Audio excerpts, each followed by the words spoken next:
Welcome back student, lesson প্ল্যানারে তোমাদের সকলকে আবার স্বাগত। হ্যাঁ, আগের ভিডিওতে আমরা কোষে দেখি 24 ক্লাস 10 এর কোষে দেখি 24টা শুরু করেছিলাম। সেখানে সবার প্রথমে কি দেখেছিলাম? বিভিন্ন সূত্র দেখেছিলাম। কি সূত্র দেখেছিলাম? যে সাইন কস দিয়ে, আচ্ছা আমি একবার সূত্রগুলো লিখে রাখছি এখানে। Sine 90 minus theta equal to কি কস থিটা। হ্যাঁ, তারপরে একই রকম ভাবে এটা উল্টোটাও লেখা যায়, কস 90 মাইনাস থিটা মানে সাইন থিটা, সেটা আমি লিখছি না। তারপরে কি tan 90 minus theta equal to cot theta. একই রকম ভাবে cot 90 minus theta equal to কত? Tan theta. আর কি পড়ে থাকে? সেক আর কোসেক পড়ে থাকে। তাহলে এখানে কি সেক 90 মাইনাস থিটা ইকুয়াল টু কি কোসেক থিটা। ঠিক আছে, একই রকম ভাবে cosec 90 minus theta equal to কি সেক থিটা। এইগুলো কিভাবে এসেছিল? হ্যাঁ, তো সেটাও আমি আগের দিন বলেছিলাম। আগের ভিডিওটা যদি তোমরা না দেখে থাকো তাহলে অবশ্যই দেখে আসবে। তাহলে কি হবে? শুধু তোমরা সূত্রগুলো জানতে পারবে না, সূত্রগুলো সহজে মনেও রাখতে পারবে। ইভেন কিভাবে সূত্রগুলো এসছে সেগুলোও তোমরা ভালোভাবে বুঝতে পারবে। তাহলে তোমাদের সূত্রগুলো মনে রাখতে সুবিধা হবে। যাই হোক, আমাদের এই সূত্রগুলোই মেনলি আজকে কাজে লাগবে। তো আমরা আগের দিন মোটামুটি সূত্রগুলো দেখার পরে এক দাগ মানে কোষে দেখি 24-এর এক দাগটা ভালোভাবে দেখে ফেলেছিলাম। আজকে আমরা দুই দাগ থেকে দেখবো। কি বলেছে দেখো, যে দেখাই যে এই পাঁচটা আমাদের দেখাই মানে কি প্রমাণ করতে হবে যে sine 66 minus cos 24 equal to 0। তারপরে এইগুলো প্রমাণ করতে হবে। তো আমি শুরু করছি এবার। কি বলেছে দেখো, যে sine 66 minus cos 24 equal to 0। তাহলে আমাদের বাম পক্ষে কি আছে? সাইন 66 মাইনাস কস 24, এটা তো। আচ্ছা, সাইন 66 আর কস 24, এখানে এটা সাইন আছে, এটা কজে আছে। তাহলে এই কসটাকে আমরা সাইনে লিখতে পারি তো, বা এই সাইনটাকে আমরা কজে কনভার্ট করার চেষ্টা করব। মানে কি, হয় এইটাকে কজে নিয়ে যাব, না এটাকে সাইনে নিয়ে যাব। মানে কি হয় দুটোকেই সাইনে রাখবো, নয় দুটোকেই কজে নিয়ে যাব। তবেই আমরা যোগ বিয়োগ গুণ ভাগ এইগুলো ভালোভাবে করতে পারবো। তাহলে দেখো, যদি আমরা সাইনটাকে কজে নিয়ে যাই তাহলে sine 90 minus theta equal to cos theta না? আচ্ছা, 90 থেকে 24 বাদ দিলে কত হয় দেখো তো? 4 আর কত হলে 10, এখানে 6 হলে 10 হাতে থাকে 1, তাহলে 6 66। তাহলে এই সাইন 66-র জায়গায় আমরা 90 মাইনাস 24 লিখতে পারি না? মাইনাস কস 24, এইটুকু আমরা লিখতে পারি। তাহলে এইটা হচ্ছে সাইন 90 মাইনাস থিটা, এখানে থিটা কত? 24। তাহলে সাইন 90 মাইনাস থিটা কত? Cos theta. তার মানে এখানে কত হবে? কস 24 মাইনাস কস 24। তাহলে কস 24-এর মান যা হবে, এই কস 24 থেকে কস 24 বাদ দিলে কত হয়? 0 হয়ে যায়। আর এটাই দেখো আমাদের প্রমাণ করতে বলেছে। তাহলে এইখানে আমরা খুব সহজেই প্রমাণ করে ফেললাম যে আমাদের sine 66 minus cos 24 equal to 0। এইখানে প্রত্যেকটা অঙ্ক এরকম ভাবেই করবো। প্রত্যেকটা অঙ্ক কি করবো? সাইন 66 কস 24 আছে, এইখানে আমরা কসটাকেও সাইনে কনভার্ট করতে পারতাম। কিভাবে দেখো, কস 24 তো, এটাকে আমরা 90 মাইনাস 66 লিখলাম। দেখো 90 থেকে 66 বাদ দিলে 24 হয়। তাহলে কস 90 মাইনাস 66 কত? সাইন হচ্ছে 66। তাহলে সাইন 66 মাইনাস সাইন 66 করলে হয়ে যেত। তাহলে আশা করি তোমরা এটা বুঝতে পেরেছো। আরো যদি বুঝতে একটু অসুবিধা হয়, আরো একটু পরের অঙ্কগুলো দেখো, তাহলে আরো ভালোভাবে বুঝতে পারবে। এইখানে কিছুই নেই, জাস্ট আমাদের এই সূত্রগুলো মনে রাখলেই হয়ে যাবে। দুই দাগটা দেখো, কি বলেছে? Cos square 57 plus cos square 33। তাহলে আমাদের বাম পক্ষে কি বলেছে?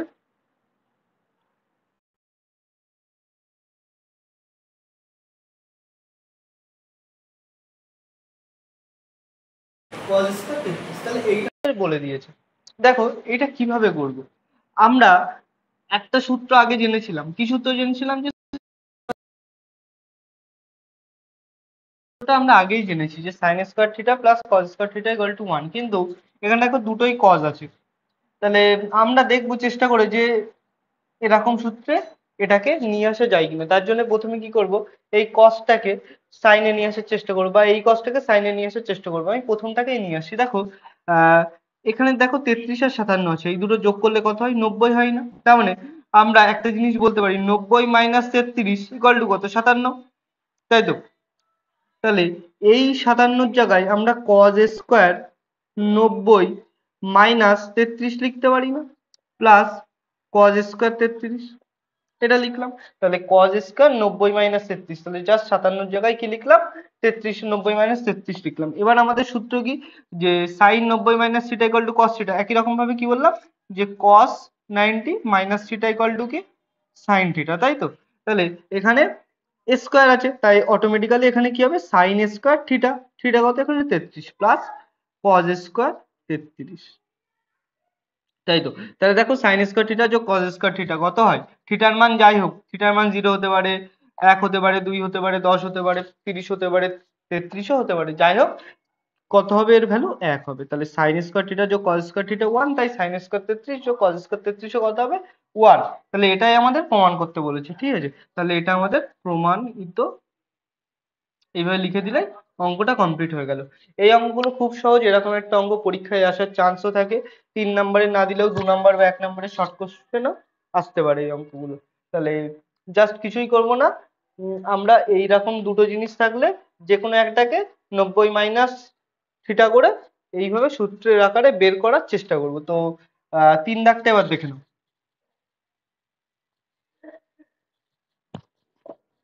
3 দাগ কি বলেছে দেখো, cos square 75 degree minus sine square 15 degree 15 degree equal to 0। তাহলে বাম পক্ষ কি লিখবো, বাম পক্ষ কি, cos square 75 minus sine square 15।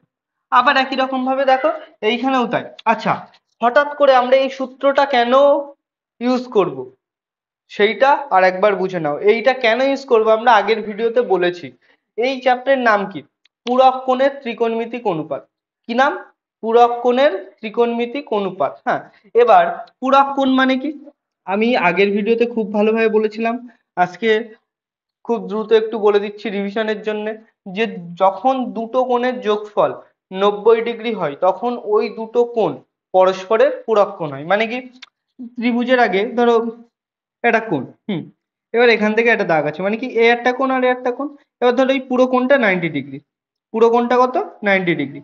এবার এই কোণটা যদি থিটা হয় তাহলে এই কোণটা কত হবে, 90 মাইনাস থিটা। এবার দেখো এই দুটো কোণের যোগফল কত হচ্ছে, 90 হচ্ছে না। তাহলে আমরা কি বলবো, যে এই কোণটা আর এই কোণটা পরস্পর কি পূরক কোণ।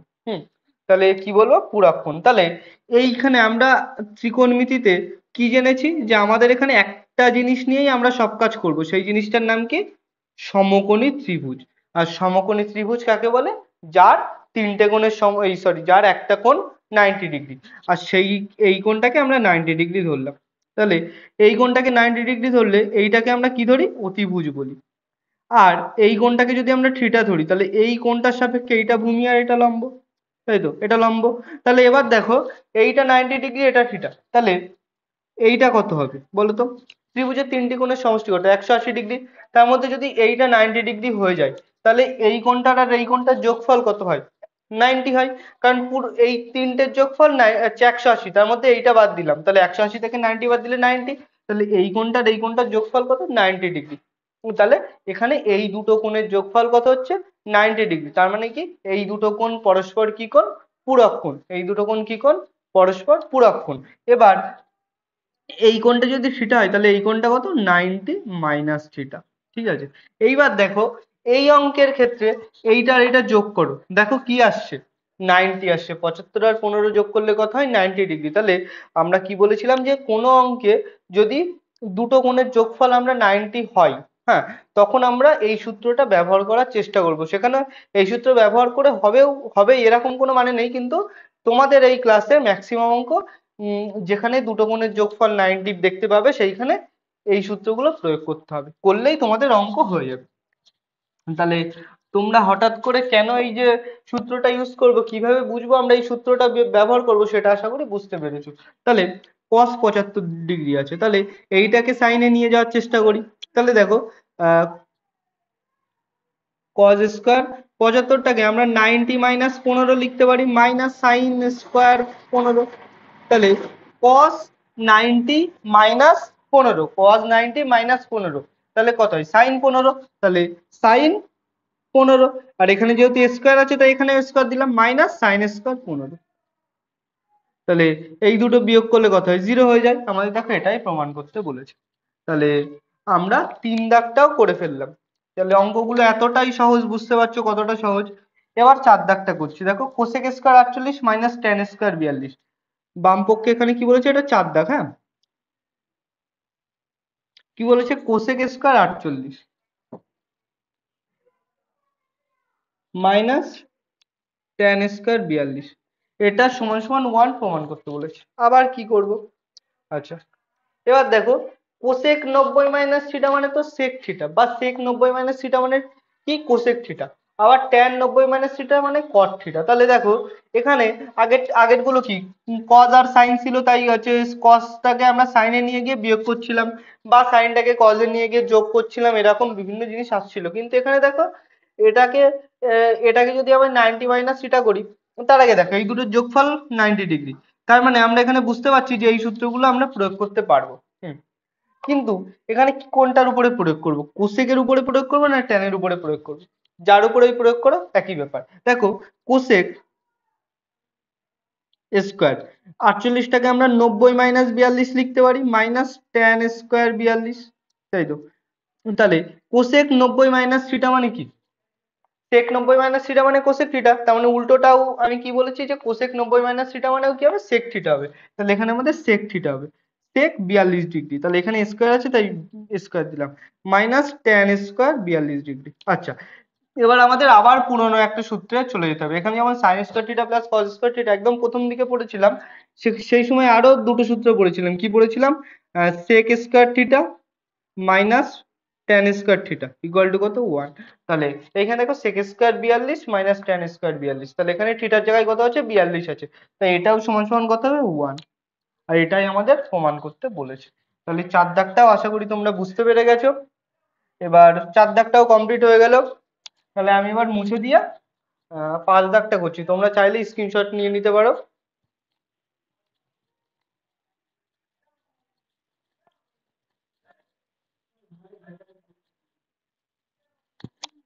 আচ্ছা, এবার 5 দাগ কি বলেছে, sec 70 into sine 20 plus sine 20 into sec 70, এই সরি হ্যাঁ কোসেক 70, হ্যাঁ এইটা সমান সমান 2, সেটা আমাদের প্রমাণ করতে বলেছে। দেখো 70 আর 20 কত, 90, এখানে 70 আর 20 কত, 90। তাহলে আমরা বুঝতে পারলাম যে এই দুটোতে এই সূত্র প্রয়োগ করতে হবে, করে যে কোনো একটা এককে নিয়ে আসতে হবে, মানে কি এই সেকটাকে হয় সাইনে নিয়ে আসতে হবে, না এই সাইনটাকে সেকে নিয়ে যেতে হবে। তাহলে দেখো কি হবে, আহ এখানেও তাই। তাহলে আমি প্রথমে করা শুরু করছি, আহ সেক 70 into sine 20 plus cos 20 into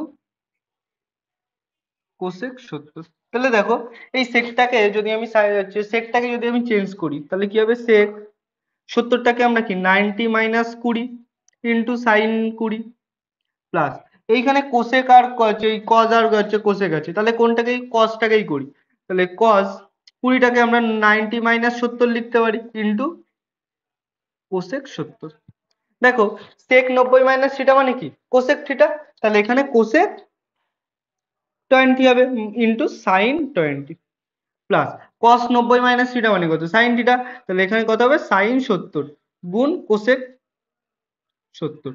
আচ্ছা, এবার দেখো কোসেক থিটা মানে কি 1/sin থিটা না, তাহলে কোসেক 20 মানে কি 1/sin 20 গুণ সাইন 20 প্লাস সাইন আর কোসেক আছে, আবার আবার সাইনটাকে এই সাইনটাকে যদি চেঞ্জ করি তাহলে 1/কোসেক হয় না, তাহলে এটাকে আমি 1/কোসেক 70 লিখতে পারি ইন্টু কোসেক 70। এবার দেখো এটা উপরে এটা নিচে কেটে গেল, এটা উপরে এটা নিচে কেটে গেল, তাহলে এখানে কত হলো, 1 গুণ 1/1 কত হলো 1, প্লাস 1/1 কত 1, 1 গুণ 1 কত 1, তাহলে 1 যোগ 1 কত হলো 2। এটাই আমাদের প্রমাণ করতে বলেছে। তাহলে দেখো আমাদের 2 দাগটা পুরো কমপ্লিট হয়ে গেল। তাহলে 25 থেকে 24-এর 2 এর 1 থেকে 5 অবধি আমরা কমপ্লিট করে ফেলেছি। এবার আমি এই বোর্ডটা ভালো করে পরিষ্কার করে পরেরটা পরের 3 দাগটা শুরু করছি, ঠিক আছে। আচ্ছা, এবার 2 দাগ তো কমপ্লিট হয়ে গেল, এবার 3 দাগটা আমরা শুরু করব, ঠিক আছে। তোমরা 3 দাগটা দেখো। এবার দেখো প্রথমে কি বলেছে, 1 দাগটা কি বলেছে, যে sine square alpha plus sine square beta equal to 1। এর আগেও কিছু তথ্য লেখা আছে, সেই তথ্যগুলো বই থেকে তোমরা দেখে নিও, আমি মুখে বলছি, আমি লিখে দিইনি। কি বলেছে? যে আলফা ও বিটা পরস্পর পূরক কোণ। পূরক কোণ মানে কি? আলফা প্লাস বিটা এই দুটোর যোগফল কত হবে? 90 ডিগ্রি হবে, এইটুকু আমাদের বলা আছে। ঠিক আছে, তাহলে এখানে আমাদের বাম পক্ষে কি বলেছে এক দাগ, হ্যাঁ, কি বলেছে? যে sine square alpha plus sine square beta. এবার সাইন স্কোয়ার আলফা, তাহলে এখান থেকে আমরা আলফা ইকুয়াল টু কি লিখতে পারি? 90 মাইনাস বিটা না? তাই লিখতে পারি তো? হ্যাঁ, এবার তাহলে এইখানে আমরা, এখানে তো প্রশ্নে বলেই দিয়েছে যে আলফা বিটা পরস্পর পূরক কোণ, তার মানে কি এই দুটোর যোগফল 90 ডিগ্রি। তার মানে আমরা অবশ্যই এইখানে এই সূত্রগুলো ব্যবহার করতে পারবোই পারবো। তাহলে দেখো, সাইন স্কোয়ার আলফার জায়গায় আমরা 90 মাইনাস বিটা লিখতে পারি তো, প্লাস সাইন স্কোয়ার বিটা লিখতে পারি। তাহলে সাইন 90 মাইনাস থিটা কত? কস থিটা। তাহলে এখানে থিটা কত? বিটা। তাহলে এখানে কি কস বিটা, আর মাথায় স্কোয়ার আছে তাই square, plus sine square beta. আচ্ছা, sine square theta plus cos square theta কত? এক। তাহলে সাইন স্কোয়ার বিটা যোগ কস স্কোয়ার বিটাও কত হবে? এক। ঠিক আছে, তাহলে এটা আমাদের প্রমাণ হয়ে গেল। ঠিক আছে, তাহলে আমাদের এক দাগ খুব সহজেই। তার মানে কি বুঝছি আমরা এই চ্যাপ্টারে এসে? যে আমাদের এই পূরক কোণ সব থাকবে, আর এই পূরক কোণে এই চারটে পাঁচটা, এই টোটাল একটা দুটো তিনটে মনে রাখলেই বাকিগুলো অটোমেটিক্যালি চলে আসবে। এইগুলো করলেও হয়ে যাবে, মানে এইটুকু মনে রাখলেই হবে। আর তাছাড়াও কিভাবে এই সূত্রগুলো এসছে সেটাও আমি প্রথম ভিডিওতে বলেছি, এর আগের ভিডিওতে। হ্যাঁ, আর কিভাবে তোমরা সহজে মনে রাখতে পারবে সেটাও ওই ভিডিওটা দেখলে বুঝতে পারবে। তা দুই দাগটা দেখো এবার কি বলেছে। এখানে বাম পক্ষ কি বলেছে দেখো, কস বিটা প্লাস কস বিটা, এটা আমাদের বলে দিয়েছে। আচ্ছা, কট বিটা, হ্যাঁ, এটা বলে দিয়েছে। তাহলে এখান থেকে আমাদের এইটা নিয়ে আসতে হবে। কট বিটা মানে কি? কট মানে কি? Cos by sine. তাহলে cos beta by sine beta plus cos beta, তাই তো? এবার দেখো, এখানে আমাদের কি আছে? Cos beta by cos alpha into 1 plus sine beta আছে না? তার মানে এইখানে আমাদের উপরেও কস আছে, নিচেও কস আছে। হ্যাঁ, মানে এটা কমন নিয়েছে আর কি। যাই হোক, তবুও আমরা প্রথম পজিশনে দেখে বুঝতে পারছি উপরেও কস নিচেও কস আমাদের লাগবে। এখানে আমাদের কি আছে? সাইন আছে না? তাহলে আমাদের কি আছে? Alpha plus beta equal to 90 degree. তো এটা তো তিনটা অঙ্কের ক্ষেত্রেও এইটা ক্ষেত্রেই এইটা প্রযোজ্য বলে দিয়েছে। তাহলে এখানে আমাদের বিটা মানে কি? 90 মাইনাস আলফা না? তাহলে এইখানে কস বিটাটাকে আমরা কস রাখলাম, আর কস এই সাইন বিটাটাকে আমরা সাইন 90 মাইনাস আলফা লিখলাম, প্লাস কস বিটা লিখে দিলাম। তাহলে দেখো, এখানে কস বিটা বাই সাইন কি আছে? এখানে সাইন 90 মাইনাস থিটা কত? Cos alpha, cos theta. তাহলে সাইন 90 মাইনাস আলফা কত? Cos alpha plus cos beta. এবার দেখো, আমাদের এখানে cos alpha by cos beta by cos alpha common নিতে বলেছে। দেখো, এইটুকু থেকে তো আমরা কমন নিতে পারি, কিন্তু এখানে শুধু কস বিটা আছে, সাইন আর কস আলফা তো নেই। তা আমরা নিতে পারবো এখান থেকে কমন? নিতে পারবো না যখন, কিন্তু আমাদের এখানে নিতেই হবে বলেছে। তাই নিলে নিতেই হবে না, ব্যাপারটা হচ্ছে দেখো, নিলে আমরা এখানে এইটুকু পুরোটা কমন নিলে এখানে 1 হয়ে যাবে, আর বাকি কিছু জিনিসপত্র এখানে থাকবে।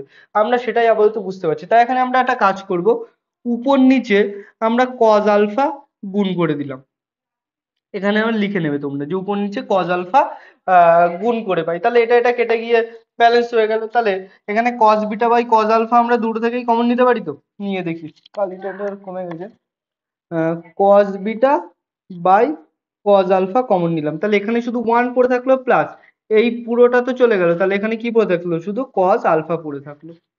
ঠিক আছে, এবার এখানে তো আমাদের সাইন বিটা চেয়েছে, তাহলে আমরা এই কজটাই কিসে পরিণত করব? সাইনে পরিণত করব। তাহলে দেখো, এবার cos beta by cos alpha into 1 plus cos আলফাটার জায়গায় আমরা কি লিখতে পারি? আলফা মানে কি? এখান থেকে আলফা মানে কি? 90 মাইনাস বিটা না? তাহলে কজ 90 মাইনাস বিটা লিখে দিলাম। আর কজ 90 মাইনাস বিটা মানে কত? Sine beta. তাহলে এইখান থেকে আমরা পরের লাইনটা এইখানে করছি, হ্যাঁ, cos beta by cos alpha into 1 plus cos 90 minus beta মানে কি? Sine beta. দেখো, লিখে দিলাম। এটাই আমাদের কিসের সমান? এটাই আমাদের ডান পক্ষের সমান না? তাহলে আমরা এটাও প্রমাণ করে ফেললাম। কিসের সাহায্যে? শুধু এই সূত্রগুলোর সাহায্যে। তাহলে তোমরা একবার স্ক্রিনশট নিয়ে নিতে পারো, আমি তারপরে মুছে দিয়ে 3 দাগটা শুরু করছি।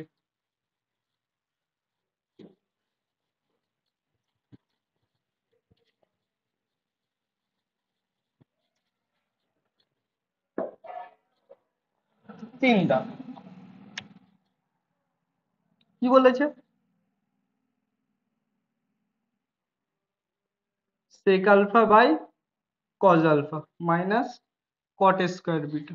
এটা সমান 1 প্রমাণ করতে বলেছে। এটা আমাদের বাম পক্ষ দিয়ে দিয়েছে, আমি লিখলাম না, তোমরা লিখে নেবে যে বাম পক্ষ সমান এটা লিখে ফেলবে।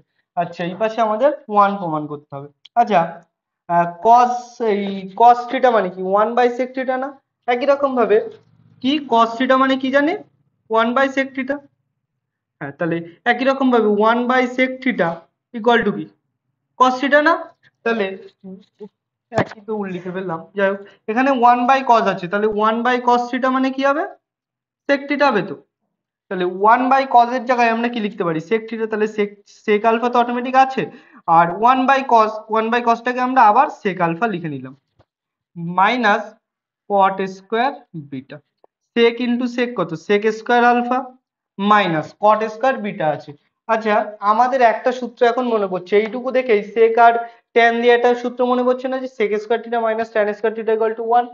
এখানে আমি লিখছি sec square theta minus tan square theta equal to 1। এটা আমাদের একটা সূত্র ছিল, আমি আগেও বোর্ডে লিখেছি, আবার লিখলাম। তাহলে এখানে আমাদের আলফা আছে, তাই এখানে আমাদের আলফা দরকার। তাহলে তাহলে এই কট বিটাটাকে আমরা চেঞ্জ করে আলফা থেকে নিয়ে আসতে পারবো, অবশ্যই পারবো। কিভাবে পারবো দেখো, alpha plus beta equal to কত 90 ডিগ্রি, তাহলে বিটা ইকুয়াল টু কত 90 মাইনাস আলফা, তাহলে কট স্কয়ার 90 মাইনাস আলফা লিখে দিলাম। তাহলে sec square alpha minus cot 90 minus theta কত tan 90 মাইনাস থিটা মানে কি cot থিটা। একই রকম ভাবে তাহলে কি হবে, এখানে থিটা দিইনি, cot 90 মাইনাস থিটা মানে tan থিটা হবে। তাহলে এখানে cot 90 মাইনাস আলফা মানে কি tan আলফা, এখানে স্কয়ার আছে তাই এখানেও স্কয়ার। তাহলে sec square alpha minus tan square alpha কত 1 লিখে দিলাম। তাহলে এটাও আমাদের প্রমাণিত হয়ে গেছে। তাহলে এটাও আমাদের প্রমাণ হয়ে গেছে, তাই প্রমাণিত লিখে দিলাম। তাহলে আমরা কোষে দেখি 24-এর 2 আর 3 খুব ভালোভাবে দেখে নিলাম। আর দেখার পরে এটাই বুঝলাম যে আমাদের কিচ্ছু না, শুধু এই সূত্রগুলো ঠিকঠাক ভাবে অ্যাপ্লাই করতে পারলেই হয়ে যাবে। এর আগের যে চ্যাপ্টারে কোষে দেখি 23-এর যে সূত্রগুলো আমরা শিখেছি সেইগুলো খুব কম পরিমাণে ইউজ হচ্ছে, সেগুলোও যদি তোমাদের বুঝতে না পারো সেই সূত্রগুলো, আমাদের 23.1 এর প্রথম ভিডিও মানে 23 কোষে দেখি 23.1 2 3 ওই ভিডিওগুলো দেখে আসতে পারো। তাহলে এই অবধি এসে তোমাদের আর কোনো প্রবলেম থাকবে না। তাহলে আজকে এই অবধিই আমাদের অঙ্কের ভিডিও, এই অবধিই থাকছে। পরের দিন আমরা 3 অবধি হয়েছে, পরের দিন আমরা 4 থেকে শুরু করবো। তোমাদের যদি ভিডিও ভালো লাগে তাহলে অবশ্যই লাইক কমেন্ট করবে, বন্ধুদের সাথে শেয়ারও করবে, আর সাথে সাথে যদি সাবস্ক্রাইব না করে থাকো তাহলে সেটাও করবে।